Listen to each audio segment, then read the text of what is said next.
네, 안녕하십니까. 네, 이번 시간에는 타락론 46번 자유와 타락에 대해서 여러분과 함께 공유하도록 하겠습니다. 우리 모두는 예외 없이 이성에 대한 유혹의 강렬함을 다 경험하게 됩니다. 우리 모두는 고통스러운 감정들을 경험하게 됩니다. 즉, 남이 잘 되는 것을 시기하고 질투하는 그런 마음의 작용이 느끼게 되죠.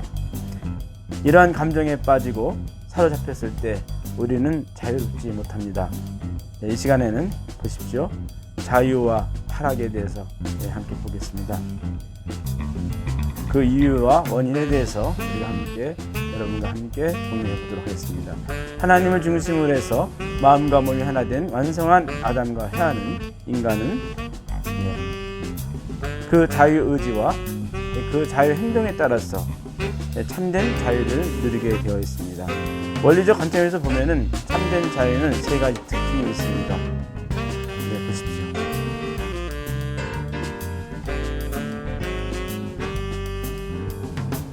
첫째로 원리를 벗어난 자유는 있을 수 없습니다. 주의 영이 계신 곳에는 자유가 있느니라 고린도후서에 기록되어 있습니다만은 보세요.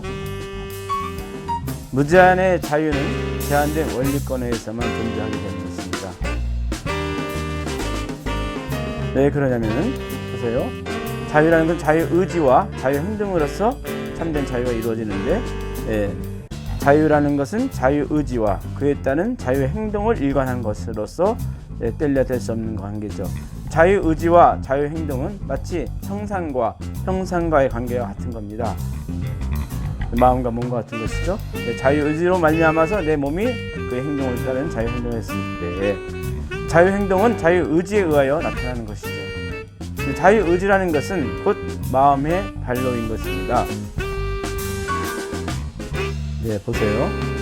창조 본연의 인간에 있어서는 하나님의 말씀, 곧 원리를 벗어나서 그 마음이 움직일 수가 없는 것입니다. 그렇기 때문에 그렇습니다. 원리를 벗어난 자유의지나 그로 인한 자유행동은 있을 수가 없는 것이죠. 창조 본연의 세계에 있어서는, 하나님을 중심한 세계에 있어서는, 확실하게 창조 본연의 인간에 있어서는 원리를 벗어난 자유란 있을 수가 없는 것입니다. 원리권에 있어야 되는 것이죠. 무원리권은 이미 하나님과 관계성이 없어지는 것이고, 둘째로 책임 없는 자유는 없습니다. 하나님의 말씀, 원리에 의하여 창조된 인간은 그 자신의 자유의지로서 그 책임 분담을 완수함으로써만 완성되게 되어 있었습니다. 보십시오. 오직 인간만이 하나님의 형상대로 창조되었죠. 그 외에 피조물 만물은 하나님의 심볼로서 창조되었습니다. 다른 피조물과는 달리 인간만 자유와 책임을 가지고 있습니다. 이런 차이는 인간에 있어서는 최고의 성적 그 기준이 요구되고 그 반영됨을 알 수 있습니다. 오직 인간만이 하나님의 형상대로 창조되었고, 우리는 하나님의 심정을 느끼는 감정을 가지고 있고, 우리는 하나님과 같이 자유와 책임을 가지고 있습니다. 이러한 속성은 완성한 인간이 그 배우자와 기쁘고 친밀한 성관계를 가질 수 있게 하는 입장에 쓰는 것이죠. 셋째로, 실적 없는 자유는 없습니다.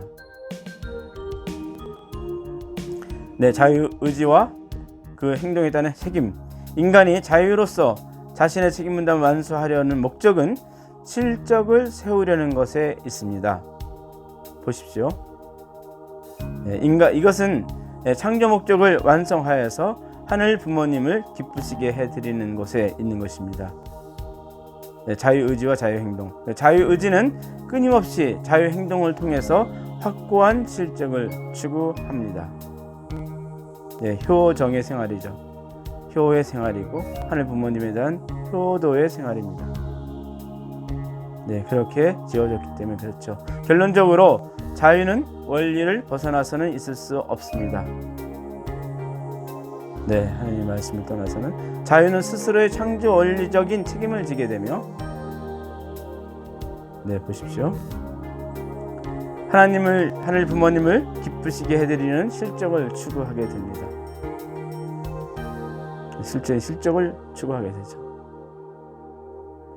효정의 생활입니다. 어떤 사람들은 자유는 선택에 관한 것이라고 믿는 사람도 있습니다. 선한 사람, 악한 사람, 그리고 자유의지에 선택하는 것이다라고 분석하고 있죠.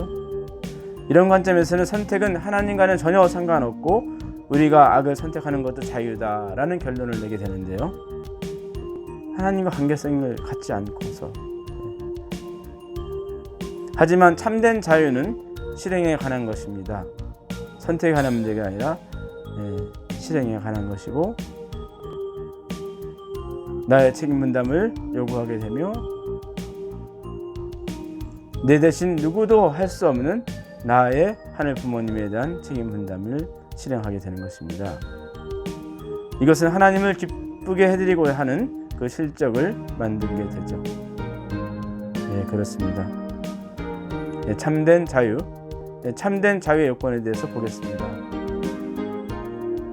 첫 번째로 보았듯이 원리권 내에 있어야죠. 무원리권이 아니라 하나님의 원리 주관권 내에 있어야 되고, 또한 두 번째 인간의 책임이 따르게 되고 자유의지 자유행동을 통해서, 세 번째로 하나님 부모님을 기쁘게 해드리는 실적을 추구하게 되는 것입니다.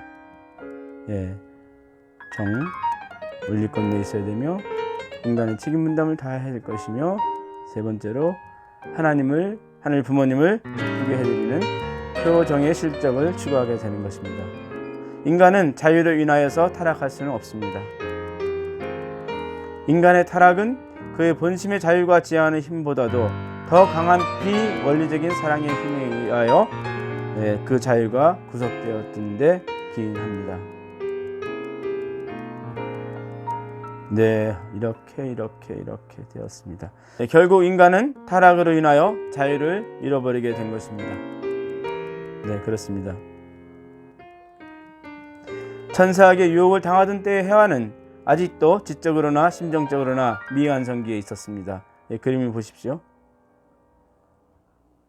비원리적인 사랑의 힘으로 해와가 천사의 유혹에 의하여 지적으로 미혹되고 심정적으로 혼돈되어 유인을 당하게 되었을 때, 그림을 보십시오. 책임과 실적을 추구하는 본심의 자유로 일어나는 불안을 느끼긴 했습니다. 그렇지만 보다 더 큰 천사와의 사랑의 힘에 의하여 타락선을 넘고 말았던 것입니다. 그렇습니다. 그림을 보십시오. 이렇게 자유한 것이 아니라 비원리적인 사랑의 힘에 의해서 이렇게 타락선을 넘고 말았다는 것을 우리는 알게 됩니다. 자유가 해와로 하여금 천사를 상대하게 하여 타락선까지 끌고 나갔던 것은 사실입니다. 그렇습니다. 타락선을 넘게 한 것은 어디까지나 자유가 아니고 비원리적인 사랑의 힘이었던 것입니다. 그렇습니다. 하나님의 말씀과 자유, 타락 인간에 있어서도 자유로서 하나님의 상대적인 입장을 설 수 있기 때문에 진리의 말씀을 따라 하나님과 상대 기준을 조성하여 실사경하게 되면, 그림을 보세요. 그 원리적인 사랑의 힘으로 말미암아 창조 본성을 복귀할 수 있는 것입니다. 그렇습니다. 이래서 하나님의 구원 섭리는 이루어질 수 있는 것이죠. 이 시간에는 자유와 타락에 대해서 여러분과 함께 공유하였습니다. 감사합니다.